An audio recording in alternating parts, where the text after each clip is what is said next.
What is your never again brand, store, restaurant, or company? I took my Beater Woods truck to a local tire shop for an alignment.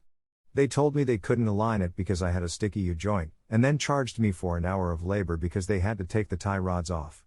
I argued because A, U-joints don't impact alignment, and B, there was about an inch of grime on the castle nuts, so there's no way the tie rods came off. They brought out a manager who just made shit up about how alignments work. I am a mechanical engineer. I think they thought they could get away with it because I am female. Nope, I filed a complaint with the state and they were fined for lying about service costs. Good for you. I hate people who take advantage because they think their customers don't know any better. Makes me absolutely furious how commonplace it is. My aunt has her dream car, she loves it. One day, it randomly died right on the road. Has to get it towed. Repair place says it won't run at all, engine is totally beyond saving. Offers to buy the car from her for cheap, or let her trade it in for some pile of junk barely functional used car they have. She was very upset and stressed about the whole thing, of course. Not only was she about to lose her dream car she'd worked so hard to get, she'd be driving a piece of junk on her very long and somewhat dangerous commute. She had to go over a hill every day with twisty roads, long drops off the side, and no cell service at the highest point. You just know that in a month or two the junk trade-in would need repairs as well, and she was already in serious money trouble. Before you judge, she got the dream car quite a bit before the money issues happened. She couldn't afford to be maintaining a car like that, and if she couldn't get to work she would be homeless with no one to take care of her two elderly cats. Well, a friend of a friend was a mechanic, offered to ask him to take a look at it. Turns out the car did still run fine for short distances. The shop completely lied about that. Also, there was absolutely nothing wrong with the engine. She needed an oil change and one minor part replaced, after which the car ran well as it ever had. I bought an engine from AutoZone for a vehicle I owned. They had a vendor build the engine, and it was supposed to ship to my house. I waited 3 weeks for it to arrive, but it never did.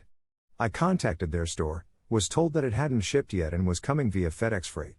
I kept up with the tracking hash but couldn't get anywhere with it. I kept calling back every couple of days to see what was going on, and no one could figure it out.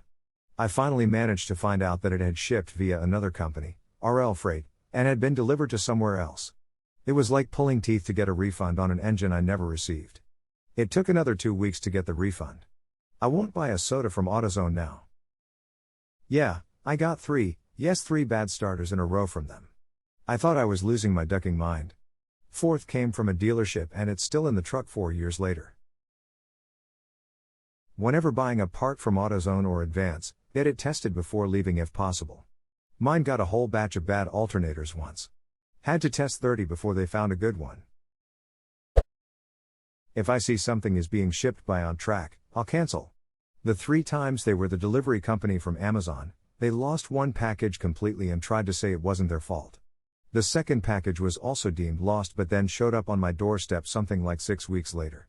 The 3rd time it sat on shipping label created for a week and I just contacted Amazon and canceled the package. You don't find a lot of positive reviews out there, and any positive ones you do find seem like they were written by the company via a fake account. Every package I've ever had stolen was shipped via On Track. They claimed it was delivered and I never find it. One time I looked with minutes of its supposed delivery. Yeah, sure, maybe the residents of my apartment complex are shady, but UPS, FedEx, and USPS never seem to have this issue. On Track regularly marks my packages as delivered without coming anywhere near my house.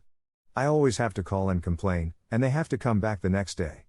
I've had them pretend to find the package in my front yard, after I watched them leave the car with it. I used to work for On Track. They would usually have us deliver over 200 stops a day, and if we asked for help because we weren't going to finish on time, they would usually just say to mark it as delivered and try again the next day instead of sending someone to help out. Most days I would get to work at 5 a.m. and not finish until almost midnight. On Track truly is a shit company. Wow, that's super shady business practices. Small businesses rely on timely deliveries, and being even 1 day late and especially giving inaccurate status can throw a production schedule completely out of whack. On Track is not compatible with how business works. As someone who's worked heavily in the transportation industry, how does that company even stay in business? Amazon is all the business they need. Actually, Amazon just pulled all their packages from On Track. Chili's. I don't know how this even happens. But I was served fried chicken that was cold and literally had ice on it. Edit: to anyone reading this later on, I want you to know that Chili's PR staff has contacted me trying to smooth things over. Yeah, alright. Chili's served me frozen food and I'd rather trash them forever than be sweet-talked with a gift card. Well, it's not called Warmies, dude. Frontier Internet. They're one of the shittiest ISPs I've ever had. I will never go back, no matter how cheap it is. Ducking it, it's one thing after another with these assholes. They've been taking $60 a month from my checking account for the last 7 months for a prepaid phone that I don't have. They can't tell me why or take me off auto draft because I don't have a phone number to look up the phone that I don't own. Just spent almost an hour at the bank trying to dispute this shit. It's just the most recent in a long list of fuckery caused by it. Those twats. Panera. They raised prices and shrank their portions a while ago. Not worth it anymore. Wayfair. Delivered a wooden table that had a huge split on the side and was broken where you put the leaf to extend the table. Got 4 redeliveries and every single time it was the exact same table with the same damage. Eventually got a full refund, but did they seriously think that would work? Makes 0 sense to me.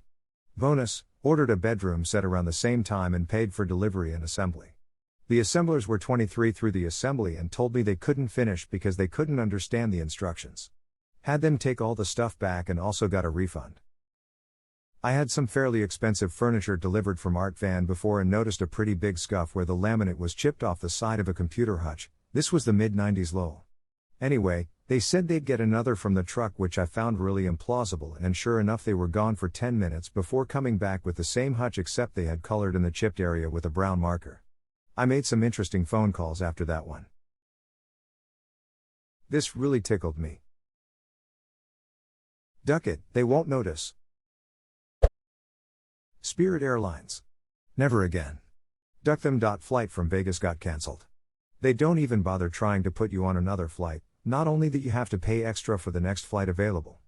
I told them they can go fuck themselves and I want a refund. The customer service person told me he can refund me Spirit credit. That's when I lost it. After enough bitching, he gave me my money back to my credit card and I bought a flight on Delta. Edit: thanks for the silver, kind person. After my experience, I made it a point to go on several review sites and made a PSA to never fly Spirit again. This was one of many incidents I have had to deal with them. This one just broke me because I was flying back from Vegas. I could only handle Vegas for 2 nights. After that I want the fuck out of there. Having to stay there another night was not something I wanted to do. Also, it was not weather related, as they told me. No other flights into Detroit that day were cancelled. I checked. I even told that to the customer service agent. He shrugged it off. I said this about another Spirit complaint in this thread: all Spirit Airlines flights should be non-stop and one way. I've never flown Spirit, doing so tomorrow because it's cheap and short notice because it's for a funeral. At least in flying non-stop, but it is a round-trip ticket.